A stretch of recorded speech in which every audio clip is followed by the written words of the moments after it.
నాకు తెలిసి పాపము అంబేద్కర్ గారికి భవిష్యత్తు గురించి తెలిసి ఉండకపోవచ్చు పాపం. పెద్ద ఆయన రాజ్యాంగ నిర్మాత, రాజ్యాంగ సృష్టికర్త అయిన భవిష్యత్తులో రాజారెడ్డి రాజ్యాంగము, రెడ్ బుక్ రాజ్యాంగము ఇలాంటి రాజ్యాంగాలు వస్తాయని తెలిసి పాపం అప్పట్లో ఆయన రాజ్యాంగాన్ని రచించేవారు కాదేమో ఆయన పాపము. పూజలు తెలియదు ఆయనకు పాపం పెద్ద ఆయనకు. ఇన్ని రాజ్యాంగాలు వస్తాయి మధ్య మధ్యలో. రాజారెడ్డి రాజ్యాంగం ఒకవైపు, రెడ్ బుక్ రాజ్యాంగం వస్తే ఎందుకులే మన రాజ్యాంగాలు వాళ్ళు రాసుకుంటారు. మా దగ్గర రాజ్యాంగం ఏమి అట్లా ఉండదు. మేము చాలా స్వేచ్ఛగా ఇప్పుడు మీరు చూస్తున్నారు. అక్రమార్కులు, అన్యాయాలు, దోపిడీ దొంగలకే మీదే యాక్షన్ ఉంటుంది. మిగతా ప్రజలు ఎక్కడ కష్టాలు ఉన్నా మీరు చూస్తే సింపుల్గా ప్రజలు కష్టాలు ఉన్న చోట గౌరవ ముఖ్యమంత్రి గారు ఉంటాడు. కష్టం ఎక్కడ నిజం. విజయవాడ వరదలు వచ్చినాయి, మీరు చూసారో లేదో. విజయవాడ వరదలప్పుడు 12 రోజులు విజయవాడలోనే ఉండి బస్సులోనే ఉండి నిద్రాహారాలు మాని రిలీఫ్ ఆపరేషన్ చేశారు. దాంట్లో మిమ్మల్ని మీరు అన్నదానికి సమాధానం చెప్పండి. కృషి చాలా ఉంది, ఎందుకంటే అంత చేసాం. అట్లాగే మన హృదయ తుఫాన్లు అవ్వచ్చు, ఇంకో తుఫాన్ అవ్వచ్చు, ఏదైనా ఒక క్రైసిస్ మేనేజ్మెంట్ కానీ రైతులకి మొన్న చూస్తే మిర్చి రైతులకి చాలా ఇబ్బంది వచ్చింది. వెంటనే కేంద్ర ప్రభుత్వం దగ్గరికి వెళ్ళాం, డిమాండ్ చేసాం, గిట్టుబాటు ధర తీసుకొచ్చాం, వరికి తెచ్చాం. ఇట్లా ఎక్కడ ఇబ్బంది ఉన్నా కూడా అక్కడ మేము మా ప్రెజెన్స్ ఎంపీలం కావచ్చు, ఎమ్మెల్యేలం కావచ్చు, లేకపోతే కూడా మీరు ఒక విషయం చూస్తే మా ఎమ్మెల్యేలు కానీ ఎంపీలం కానీ ప్రతినిత్యం ప్రజలతోనే ఉంటున్నాం. ఎక్కడంటే ఇదివరకు ప్రతిపక్షంలో ఉన్నప్పుడు ఆ సమస్యల మీద పోరాడేవాళ్ళం, పరిష్కరించడం మొదలుపడు. ఇప్పుడు ఎక్కడికక్కడ ఇవాళ మా ఆఫీసుల్లో ప్రజలు సమస్యల గురించి వస్తే పరిష్కరించడానికి కృషి చేస్తున్నాం, అధికారులతో పాటు తిరుగుతున్నాం. ఇప్పటికీ కూడా రోడ్ల మీద విపరీతంగా తిరుగుతున్నాం. ఎందుకంటే మనం ఓటేసి గెలిపించి మనం ఎన్నో ఆశలతో గెలిపించిన ప్రజలు వాళ్ళ ఆశలు వమ్ముకోకూడదు. మా గౌరవ ముఖ్యమంత్రి నారా చంద్రబాబు నాయుడు గారు 73 సంవత్సరాల వయసులో చూస్తే పొద్దున్న ఒక ఊరు, మధ్యాహ్నం ఒక ఊరు, సాయంత్రం ఒక ఊరు. నిజంగా ఆ కష్టం. లోకేష్ గారు చూస్తే పరిశ్రమల కోసం అక్కడికి ఇక్కడికి విపరీతంగా తీసుకెళ్తే తిరగటం. మన పవన్ కళ్యాణ్ గారు చూస్తే వారు రూరల్ డెవలప్మెంట్ మీద పల్లె పండగ అని ఇటువంటి కార్యక్రమాలు ఎన్నో చేస్తున్నారు. నిజంగా కూటమి అధికారంలోకి వచ్చి డబుల్ ఇంజిన్ సర్కార్ వచ్చినాక అభివృద్ధి, సంక్షేమం, అంతేకాకుండా ప్రజల యొక్క ఇది ప్రతి వారం ప్రతి ఎమ్మెల్యే గ్రీవియన్స్ పెడుతున్నారు. ఇదివరకు అధికారులు కూడా పెట్టేవాడు కాదు. సమస్యలు ఉంటే తెలియజేయండి, రికార్డ్ అవుతుంది, మీరు చూడండి. ఆ సమస్యలు వెంటనే ఆన్సర్ వస్తుంది. అంటే దీంట్లో కొన్ని సమస్యలు ఉంటాయండి. భూ సమస్యలు, ఇప్పుడు ఇద్దరు మధ్య అన్నదమ్ముల మధ్యలో కొట్టుకునే భూ సమస్యల్ని మనం అటెండట్లేవు. కొన్ని పరిష్కారం అయితే చేయగలిగిన ప్రభుత్వం తరపున చేయగలిగిన సమస్యలు పరిష్కరిస్తున్నాం. కొన్ని సమస్యలు అంటే పాలసీ డెసిషన్స్ ఉన్నాయి. ఆ పాలసీ డెసిషన్స్ కొంచెం సమయం పడుతుంది, పరిష్కారం అయితే మ్యాక్సిమం అవుతుంది. ప్రతి వారం గురించి చెప్పారు మీరు. పాపం అరటి రాయలసీమలో అంతవరకు రూపాయి అంటున్నా కిలో పాపం పశువులకి వేస్తున్నారు. మన ఢిల్లీకి తీసుకొచ్చి రోడ్డు మీద వేసి జేసీబీతో తొక్కించారు పాపం. ఢిల్లీలో కూడా అరటిన రూపాయి కిలో రైతుకు పడేది పాపం. బయట ఏమో 40-50 రూపాయలు అమ్ముతున్నారు, రైతుకు మాత్రం రూపాయి కిలో. టమోటా దాదాపు 6-7 నెలల నుంచి 30 రూపాయలు 3 కిలోలు అనంతపురంలో వచ్చి రాయలసీమలో ఎక్కడ పోయినా హైదరాబాద్లో కూడా అట్లా అమ్ముతున్నారు. 30కి 3 కిలోలు, 50కి 3 కిలోలు. ఉల్లి 100కి 5 కిలోలు, 6 కిలోలు, 7 కిలోలు అమ్ముతున్నారు పాపం. వాళ్ళకి మద్దతు ధర లేదన్నా. మరి మద్దతు ధర గురించి మీరు మాట్లాడారు. మద్దతు ధర మీరు చూస్తే ఎప్పుడు మద్దతు ధర లేదో మేము రియాక్ట్ అవుతున్నాం. మీరు టమాటో సమస్య సంవత్సరాలుగా ఉన్న సమస్య అది. ఒకేసారి దిగుబడి పెరిగిపోయింది. ఎప్పుడూ కూడా టమాటో స్టోరేజ్ అనేది లేదు. దానికే ఫుడ్ ప్రాసెసింగ్ యూనిట్ల మీద కానీ, డైవర్సిఫికేషన్ ఆఫ్ క్రాప్స్ మీద కానీ ఇవాళ ముఖ్యమంత్రి గారు చేసేదే వ్యవసాయం మీదే ఎక్కువగా. గత 15 రోజుల నుంచి కూడా ప్రోడక్ట్స్ మార్చాలి. ఒకే ప్రోడక్టు మనకి ఎంత దిగుబడి విపరీతంగా వస్తుంది, దాన్ని ఏ విధంగా మార్చుకోవాలనేది మేము చూస్తున్నాం. ఇప్పుడు మ్యాక్సిమం వ్యవసాయ సమస్యల మీద, పత్తి సమస్యల మీద వెళ్ళాం, మిర్చి సమస్యల మీద వెళ్ళాం, పెసల మీద వెళ్ళాం, మొక్కజొన్న మీద కూడా మొన్న వెళ్ళాం. కాబట్టి ఇప్పుడు హార్టికల్చర్లో ఉన్న టమాటో కానీ ఇటువంటి వాటిలన్నిటికీ కూడా దిగుబడి ఒకేసారి రావటం వల్ల జరిగే సమస్య. ట్రాక్టర్లతో తొక్కేర్చారని అన్నారు. ఇంతకన్నా దారుణం ఏమన్నా ఉంటుందో. మొన్న కూడా చూస్తే చిత్తూరులో ట్రాక్టర్లతో మామిడిని తొక్కించారు. ఎంత డ్రామా, చీప్ డ్రామా అవసరమా?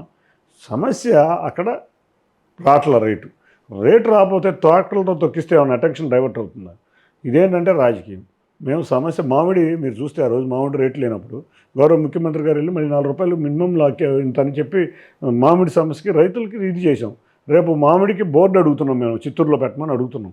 కాబట్టి ఆల్ ఆఫ్ ఏ సడన్ వచ్చే సమస్యని మేము డైరెక్ట్గా అడ్రస్ చేయడానికి కాకుండా లాంగ్ టర్మ్ అడ్రస్ కూడా మేము చేయబోతున్నాం.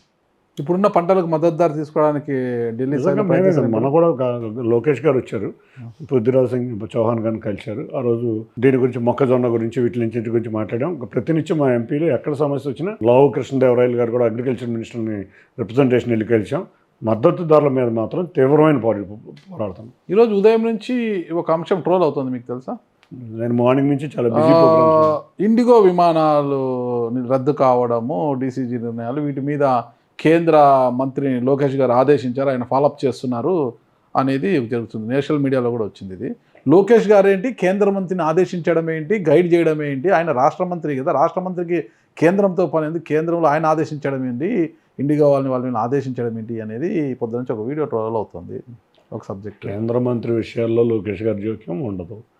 ఏదన్నా తనకు తెలిసిన సమాచారాన్ని ఆయన ఏదైనా కేంద్ర మంత్రి వర్యులకి అన్న తెలియజేయడానికి అయితే మాట్లాడతారు. అర్ణబ్ గోస్వామి ఇంటర్వ్యూలో కూడా ఇష్యూ అయింది, ఆయన కూడా మాట్లాడాడు అనేదే కదా. సరే, అక్కడెక్కడో దాంట్లో మాట్లాడాల్సింది ఏంటంటే లోకేష్ గారు కూడా ఈ సమస్య తీవ్రతను గుర్తించి ఆయనతో డిస్కషన్ చేసి ఉంటారు. సమస్య ఎంత తీవ్రంగా ఉంది, దీన్ని ఎట్లా అడ్రస్ చేయాలి, చేయండి అని చెప్పుంటారు. దాన్ని ఇంటర్ప్రిటేషన్ రాంగ్ ఉండొచ్చు. కానీ లోకేష్ గారు ఎప్పుడు కూడా వేరే మంత్రుల శాఖల్లోకి కానీ లేకపోతే ఇంకో దానికి కానీ జోక్యం చేసుకోరు. ప్లస్ కేంద్ర మంత్రి రామ్మోహన్ నాయుడు గారు చాలా ఎఫిషియెంట్ పర్సన్. లోకేష్ గారు అంత ఎఫిషియెంట్, రామ్మోహన్ నాయుడు గారు కూడా అంతే ఎఫిషియెంట్. వాళ్ళిద్దరు మంచి మిత్రులు కూడా. అంత మిత్రుల విషయంలో వాళ్ళు సరదాగా కబుర్లు చెప్పుకుంటూ ఉంటారు. ఎంత క్లోజ్ అంటే అరే ఒరే అనుకుని మాట్లాడుకునే అంత క్లోజు. కానీ ఏ రోజు వ్యవహారాల్లో ఆయన వ్యవహారాల్లో ఈయన జోక్యం చేసుకోరు. వాళ్ళిద్దరు మాకు యువనేతలు అక్కడ. మా పార్టీ వాళ్ళు రామ్మోహన్ రెడ్డి గారు లోకేష్ బాగా క్లోజా, చాలా క్లోజ్, చాలా చక్కటి సమన్వయంతో. అందులో బాగా ఒకే ఏజ్ ఈ గ్రూప్ అవటం వల్ల చక్కగా మాట్లాడుకుని చాలా స్వతంత్రంగా మాట్లాడుకునే వ్యక్తులు. ఆయన విషయంలో ఏదైనా సలహాలు ఇచ్చి ఉండొచ్చు. అక్కడ ఏదైనా ఇంటర్ప్రిటేషన్ రాంగ్లో ఆ రోజు అక్కడ ఆయన ఏదో దీపక్ గారు ఏదో అన్నట్టున్నారు, అదేదో కొంచెం చెప్పే విధానంలో రాంగ్ ఉండవచ్చు. కానీ లోకేష్ గారు సమస్య రాగానే అలర్ట్ అయ్యారు. అలర్ట్ అవ్వటం, సూచనలు ఇవ్వడం, మేము కూడా మొన్న అడిగాం, సార్ ఇట్లా జరుగుతుంది, ఇండిగో ఇమ్మీడియట్గా యాక్షన్ తీసుకోవాలి. మేము కూడా అడగడం జరిగింది రామ్మోహన్ నాయుడు గారిని. అట్లా అడగటానికి ఎవరికైనా ఉంది. కానీ ఒకళ్ళ శాఖలో జోక్యం చేసుకునే వ్యవహారం మా పార్టీలో ఎవరి వల్ల జరగదు. ఓకే, ఇప్పుడు మనము గన్నవరం ఎయిర్పోర్ట్ ఇంటర్నేషనల్ ఎయిర్పోర్టే కదా?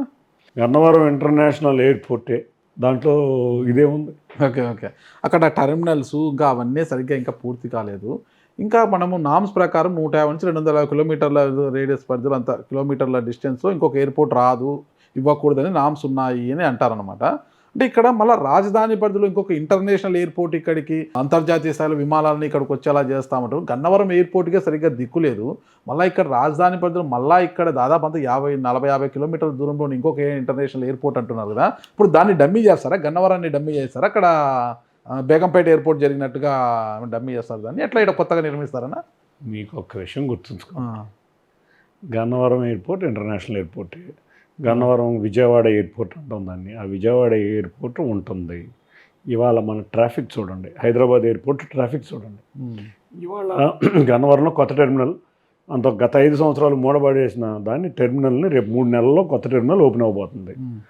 ఇవాళ సింగపూర్కి ఫ్లైట్ తెచ్చాం, ఎన్నో డొమెస్టిక్ ఫ్లైట్స్ తీసుకురాబోతాం. రేపు రాబోయే అమరావతి 45 నుంచి 50 లక్షల మంది పాపులేషన్. అమరావతి రీజన్ అంటే విజయవాడ, గుంటూరు, తెనాలి అన్నీ కలిపి 40-45 లక్షల మంది పాపులేషన్తో ఉండబోతుంది. ఇప్పుడు ఈ ఎయిర్పోర్టు క్యాటర్ చేయగలుగుతున్న సమస్యలన్నీ క్యాటర్ చేస్తుంది. కొత్త ఎయిర్పోర్టు అమరావతిలో రావాలని ప్రజలందరూ కోరుకుంటున్నారు. కాబట్టి కొత్త ఎయిర్పోర్టు సెకండ్ ఎయిర్పోర్ట్ కింద ఉంటుందే కానీ ఒక ఎయిర్పోర్ట్ బంద్ చేయడం అనేది జరగదు. 50 కిలోమీటర్ల డిస్టెన్స్లో 2 ఇంటర్నేషనల్ ఎయిర్పోర్ట్ పెడతారా? లేదండి, ఇది బాంబేలో 3 ఉన్నాయి, ఢిల్లీలో మూడోది వస్తుంది, అన్ని చోట్ల బెంగళూరులో 2 ఉన్నాయి, అవన్నీ హైదరాబాద్. ఇప్పుడు హైదరాబాద్ కూడా ఇంటర్నేషనల్ కోటి వరుసగా పెడతారు కదా, అది టెర్మినల్ 1 టెర్మినల్ 2 ఉంటాయి కదా. ఇప్పుడు బెంగళూరులో టెర్మినల్ 1 టెర్మినల్ 2 ఉంది, ఒకటే ఎయిర్పోర్ట్ కాదు, ఒకటే ఎయిర్పోర్ట్, టెర్మినల్ 1 టెర్మినల్ 2 అది మీరు వినాలి. ముంబైలో ఇంటర్నేషనల్ ఎయిర్పోర్ట్ ఉంది, ముంబై డొమెస్టిక్ ఎయిర్పోర్ట్, ఢిల్లీలో కూడా ఉన్నాయి. ఏనండి, నవీ ముంబై ఎయిర్పోర్ట్ ఉంది, కొత్తగా ఓపెన్ అయింది, 3వది. అట్లాగే ఢిల్లీలో జేవియర్ ఎయిర్పోర్ట్ అనేది ఓపెన్ అవుతుంది. అది ఢిల్లీలో 3 డొమెస్టిక్ టెర్మినల్స్, ఒక ఇంటర్నేషనల్ టెర్మినల్, 4 టెర్మినల్స్ ఉండే గుర్గాంలో 15-20 కిలోమీటర్ల దాంట్లోనే జేవియర్ ఎయిర్పోర్ట్ ఓపెన్ అవుతుంది. అట్లాగే బాంబేలో నవీ ముంబై ఎయిర్పోర్ట్కి 14 కిలోమీటర్ల డిస్టెన్స్ ఉంటుంది. ఉమ్. అట్లాగే హైదరాబాద్ ఎయిర్పోర్ట్ సరిపోవట్లేదు, సెకండ్ది రావాలనే దీంతో ఉంది. ఎక్కడ 150 కిలోమీటర్ల డిస్టెన్స్లో ఎయిర్పోర్ట్ ఉండకూడదు అనేది ఎక్కడ లేదు. ప్రైవేట్ ప్లేయర్ ఎవరన్నా కొత్త ఎయిర్పోర్ట్ కట్టేటప్పుడు ఆ కండిషన్స్ పెట్టుకోవచ్చు, కానీ 150 కిలోమీటర్లు. అట్లాగే బెంగళూరులో నేను సివిల్ ఏవియేషన్ కన్సల్టేటివ్ కమిటీలో ఉన్నాను, నేను మెంబర్ని. కాబట్టి హైదరాబాద్లో ఇంకో ఎయిర్పోర్ట్ ఇమీడియట్గా రావాలి మళ్ళీ, ఎందుకంటే సరిపోవట్లేదు. బెంగళూరులో ఉన్న 2 టెర్మినల్స్ సరిపోవట్లేదు, 2 ఎయిర్పోర్ట్ రావాలని మేము కమిటీ రిపోర్ట్ ఇచ్చాం క్లియర్గా. ఎందుకంటే ఇది సరిపోవట్లేదు. ఇవాళ ఇదివరకు ఎయిర్పోర్ట్స్ పరిస్థితి వేరు, ఇవాళ ఎయిర్పోర్ట్స్ పరిస్థితి. గౌరవ ప్రధానమంత్రి నరేంద్ర మోడీ గారు అధికారంలో వచ్చిన కాంచి ఎయిర్ ట్రావెల్ అనేది విపరీతంగా పెరుగుతుంది. ఆ పెరిగిన ఎయిర్ ట్రావెల్లో ముఖ్యంగా డొమెస్టిక్ అసలు ఫ్లైట్లే సరిపోయే పరిస్థితి లేదు. ఇవాళ మనకి 850 ఫ్లైట్లు ఉంటే రేపు రాబోయే కాలంలో 2500 ఫ్లైట్లు వస్తున్నాయి.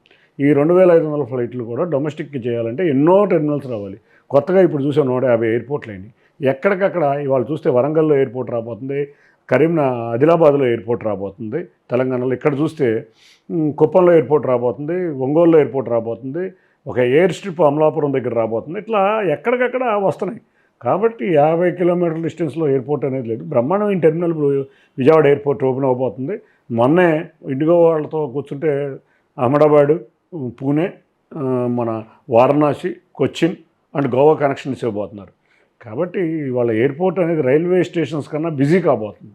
అటు రెండు ఎయిర్పోర్ట్లు బ్రహ్మాండంగా ఉంటాయి.